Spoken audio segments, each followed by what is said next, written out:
It's the SKOR North Twin Show. More roster moves on the SKOR North Extra Innings. Declan Goff here with Ross Brendel as the Twins bullpen gets a little more healthy here. We saw him back with the Twins yesterday on the bench, but he wasn't officially activated. And after a very tough decision, Matt Bowen is the casualty, if you will, of the roster crunch that is the Twins bullpen. This is SKOR North Extra Innings. My name's Declan Goff. That's Ross Brendel. Hit the subscribe button, hit the like button for extra innings content. Plus, you can go check out our Sausage Talk with Trevor Plouffe on Tuesday. I said that correctly. Go check that out. That's on this podcast feed and YouTube channel. But yeah, Jhoan Duran back with the Twins, their flamethrower who missed the first basically month of the season. And you go back to spring training, was out for a few weeks there as well. But Duran back in your bullpen here. Again, Matt Bowen was the one who gets DFA'd, and this was going to be a really difficult decision. I checked in on a couple different people, Ross, on Tuesday morning just trying to figure out, do you think it's this person? Well, it could be that guy, but they'd have to DFA him. Okay, what about Cody Funderburk? Could it be Cody Funderburk? Well, he has options, but are you really going to get jettison him after he's pitched mostly pretty well for you? That's also a good point. Well, how about Jay Jackson?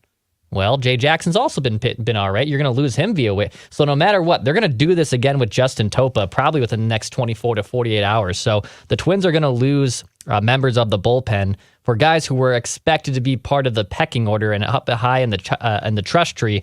Obviously, Duran being the flamethrower that he is, it was no surprise that eventually someone was going to falter. I'll get in some bullpen statistics here in just a second, Ross. But Duran is back in the bullpen.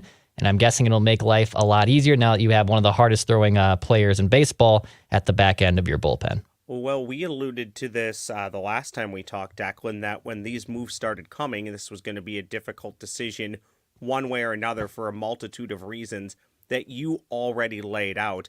This is also why in the offseason when you see teams sign non-roster invitees or guys who are going to be on the 40-man roster, but maybe not with the big club when the season starts, why sometimes you kind of scoff at those and you don't necessarily pay a ton of attention to them, but they matter because it's guys who step up. They're all part of the process and help you, even for a guy like Bowman who now will probably not clear waivers and wind up on somebody else's roster. He was able to help you win a few ball games.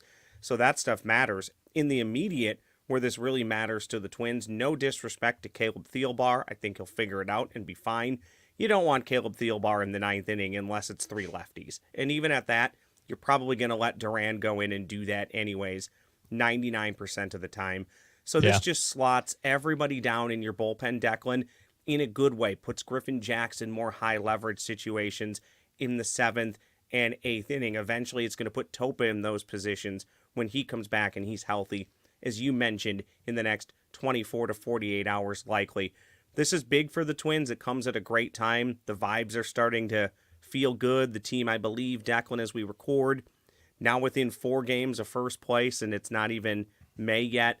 This is a good sign for Rocco Baldelli and the Minnesota Twins. And will there be some rust with Duran? Maybe there will be. Who knows? But, you kind of got to let him go out there and kind of make those, I don't know, get that figured out on the fly, because at the end of the day, still one of the best relievers in baseball, and without a doubt, one of the best closers in baseball. So, good day for the Minnesota Twins. This is big for the bullpen.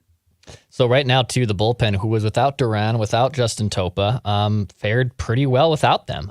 They had a 2.54 ERA entering play today. That's third best in Major League Baseball. They've still been able to rack up strikeouts. Their 128 strikeouts is the third most also in Major League Baseball from that bullpen unit. So they've done a pretty good job without them. But to your point, like Griffin Jackson has already pitched 14 times. Brock Stewart pitched 12 times. Yep. So, I mean, and we knew that they were going to have to rely on those guys by default. But to your point, Ross, now this makes life a little bit easier, that bridging of a gap to a victory, which yesterday got a little dicey to your point of having to throw Stewart and Jackson there 7th and 8th, and then you're kind of doing a shrug emoji of Caleb Thielbar in the 9th because those two guys already thrown enough pitches.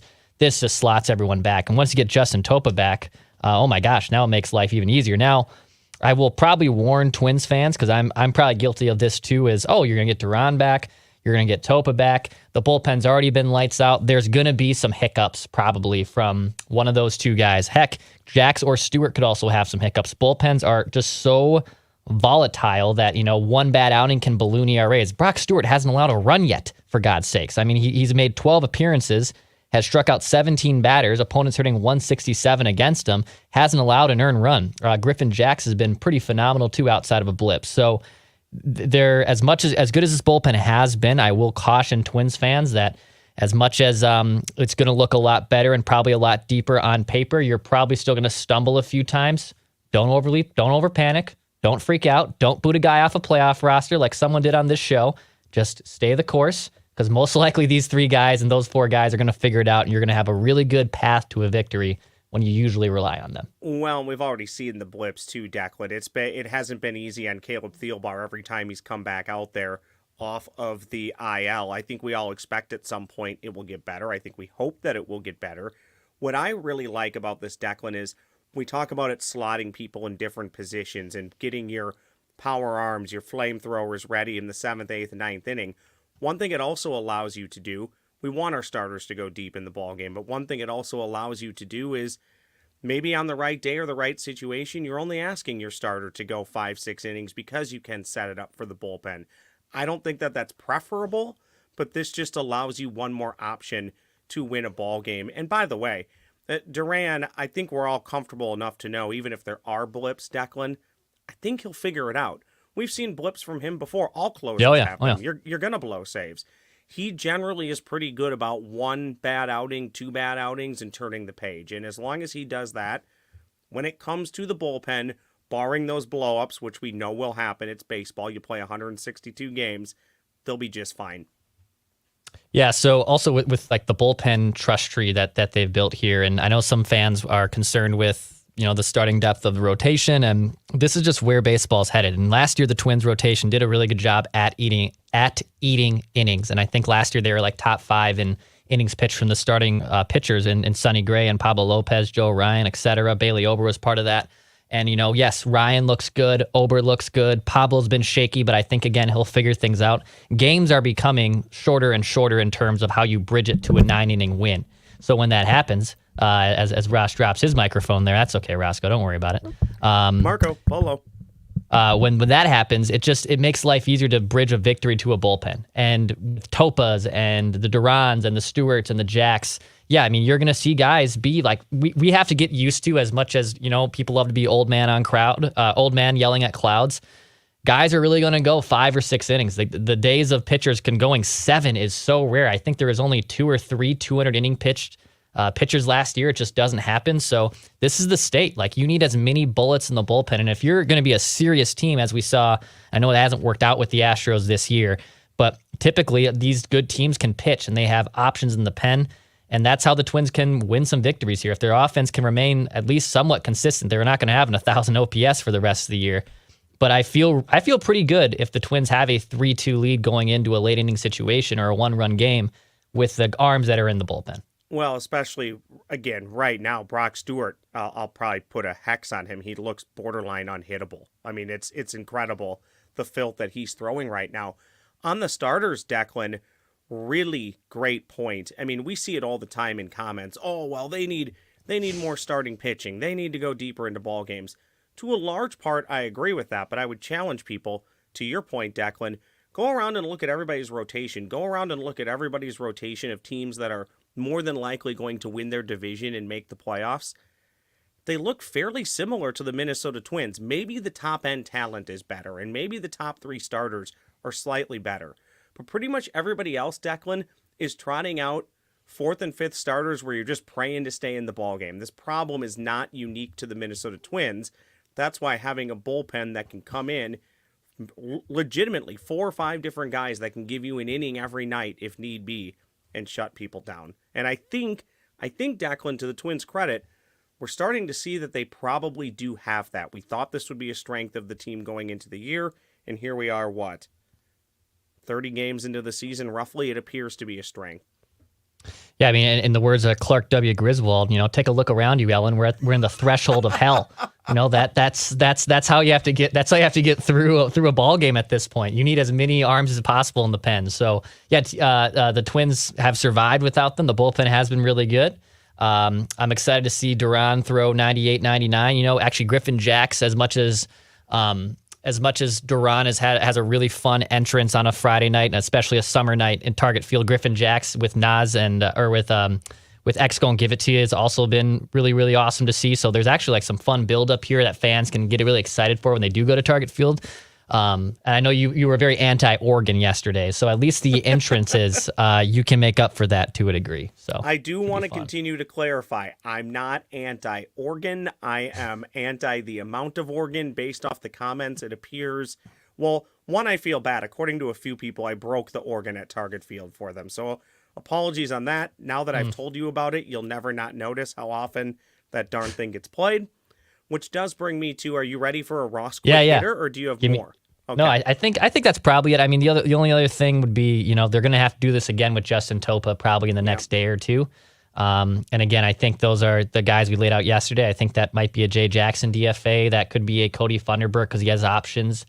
DFA, send down, not a DFA, but a send down. It's going to be another tough decision coming once Topa is also activated. The Jay Jackson part, before I get to the quick hitter, that's interesting because it is possible people may look at it and say, "Oh, that's a fair amount of cash." But I honestly, I don't know. I mean, that's the way that I lean just off of things that we talked about, Declan. It's not that they don't trust him.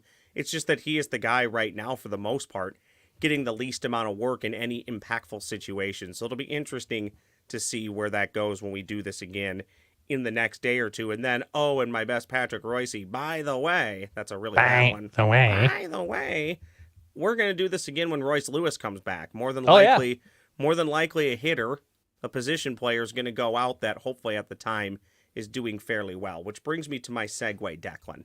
Okay.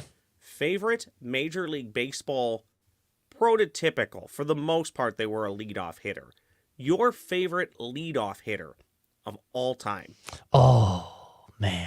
Who would that be? And if you want to just simplify it to Twins, you can do that. For sure. I may just do that. I'll let you stall for a bit while I tap dance. Oh, man. Back in the day, before we found out he was not the world's greatest human being, I was a big Chuck Knobloch guy. I have literally 40 different Chuck Knobloch cards, a couple things signed by Chuck Knobloch. I love Chuck Knobloch. Even relatively recent history, Juan Pierre was great. If he made contact, you weren't getting him out. If that ball was on the ground, he was getting a hit. And Luis Castillo early on in his career. And the Twins got a good version of Luis Castillo, but they didn't get the best version of Luis Castillo. That one in Florida that gave a run at the consecutive hit record, that was a good version too. But Knobloch and Juan Pierre are probably my guys, and you can't forget Kenny Lofton, because if he made it to first base, he just stole second. A single for him was basically a double. So, I mean, Juan Pierre is 100% near the top of that list for me. I love me some Juan Pierre. Luis Castillo was good. He wasn't really a leadoff hitter, but he was part of those piranhas. I was a big Jason Tyner fan, who was more of a 9 hitter than he was a leadoff hitter, but he was going to hit singles and his and one whatnot. Career home run, I believe, came at Progressive Field for the Twins. That sounds, I believe, correct. Yes, the one home run for Jason Tyner. I mean, there's notable ones. Kenny Lofton was a good one. Barry Larkin, I think, did some leadoff hitting as well for the Reds at one point. I know this might be sensitive to some, but I do love me some Derek Jeter. So Derek Jeter, as much as some people hate him and think he's one of the most overrated players of all time, I mean, there's a reason he did not move from his spot in the lineup for a good amount of reason. Good top of the order dude there too. Trying to think of who else. I stand for the Ben Revere's and the Denard Spans, because a lot of those guys, especially like Ben Revere retired. Let me just pull this up. Like Ben Revere, if he had played in the mid-90s and 2000s, would have had a longer career. Ben Revere was a career 284 hitter. His last season in the MLB was in 2017. He played in 109 games with the Angels and had an average of 275, and no one picked him up again. Shows just you how much the game's changed. Yeah, because no one values that type of hitter anymore. And look, I get it. And there was also, Ben Revere had an arm as strong as mine But you look at it, someone like that who literally was hitting 275 and hitting 300 with the Phillies, and he is out of baseball before his 30th birthday because that has just changed. So no, I stand with some good leadoff hitters. Ben Revere is one of them. Juan Pierre is like legit one of my favorite players ever. So yeah, there's some good ones in there for sure. To your point, very quickly on Ben Revere, what ended up doing it for Ben Revere was the same time frame that you're talking about.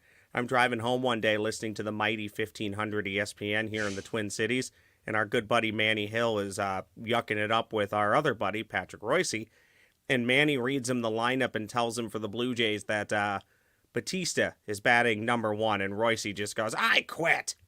You know, so if you got guys like Jose Batista batting leadoff, that kind of takes the prototypical leadoff hitter out of the game. But that was, to your point, I think you said 90s, Declan. That was a fun era of baseball. You know, you knew what the lineup was for the most part every day, and you'd get guys on the table setters, right? And you still see that today in Major League Baseball. To a degree, we've kind of seen a reversion back to that. But that is your quick hitter for the day. I'll come prepared the next time we talk too.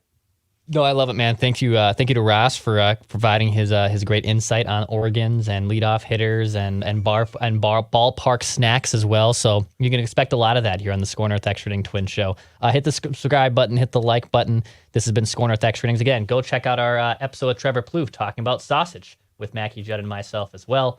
We'll be at you another time.